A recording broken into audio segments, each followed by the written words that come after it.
Pulkstens ir bišķi pār7. Mēs esam modušies. Ilzi jau vingro. Es arī tūlīt pievienošos. Nu, un kā brokastiņas garšoja? Ļoti brokastiņas. Tagad filmēs, kā vācies nost. Jā, kā šo lopkūti. Lopkūti. Tadā! Realitāte. Bet ir labāk. Pagājuši, kad bija sliktāk, un tagad ir labāk. Taisamies. Noskaidrojām, ka mūsu nākamajā vietā, ko mēs visi ļoti gaidam, kur mēs bijām arī pagājuši gadu, laikapstākļi ir labi tikai šodien. Tā kā mēs tūlīt novācamies un 9 startējam uz turien 3 stundu braucies. Juhu!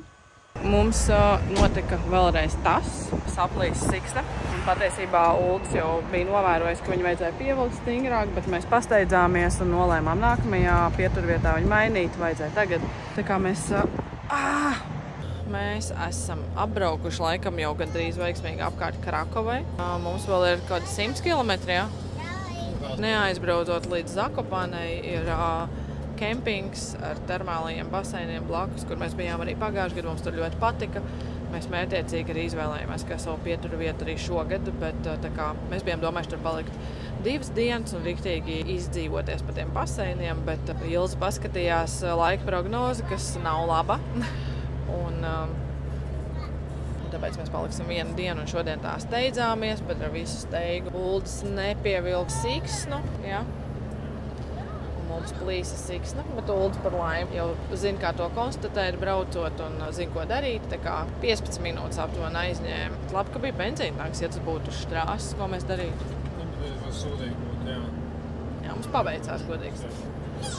Nu, cerams, ka mums paveiksies arī turpmāk. Šodien diezgan jau nogurums no tās braukšanas. Bērni ir mazāk pacietīgi un sakarā ar to, ka siksne pārplīsa.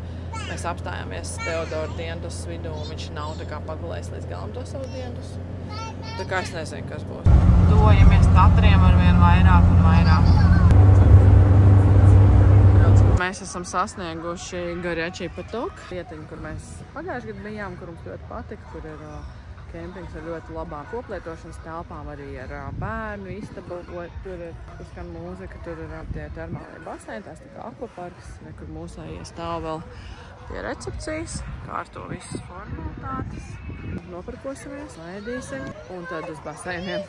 Tomēr šogad mēs konstatējam, ka šis ir diezgan dārgs kempings, lai gan ir arī viedoklis, ka tā cena kopā ar termālo baseinu un akvaparku apmeklējumu ir ok cena. Bet mēs samaksājām par 1 nakti kempingā par mūsu busiņu un visiem busiņu iemītniekiem un par to, ka mēs tagad no šī brīža diennakti varam iet rīt vēl varam arī iet akvaparkā termālajos baseinos kopā samaksājam 100 eiro. Nu, kopumā tas nav dārgi, bet šis tiešām ir ļoti fancy. Kempings tur aug pat timjāns, rozmarīns pie virtuvītes, ka tur var paņemt savus garšaudziņus, pievienot savam ēdienam. Tā kā, nu jā, diezgan jauki. Esam iekšā, ar šitādiem tiekam iekšā.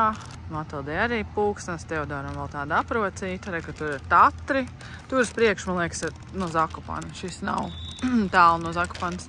Tagad liksim mantas nost, dosimies baudīt ūdenspriekus, kas ir patīkami diezgan pēc 2 dienām mašīnā.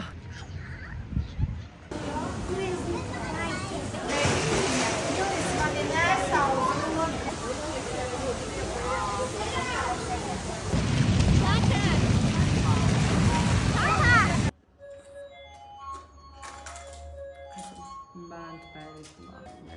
Tā ir tik lieliski neuztaisīt kempingu, kurā ir apakšējā stāvā ir tolis, dušas, virtuve ar leduskapiem. Tiešām tāda ļoti labi aprīkots virtuve un arī normāls dušas, tolis.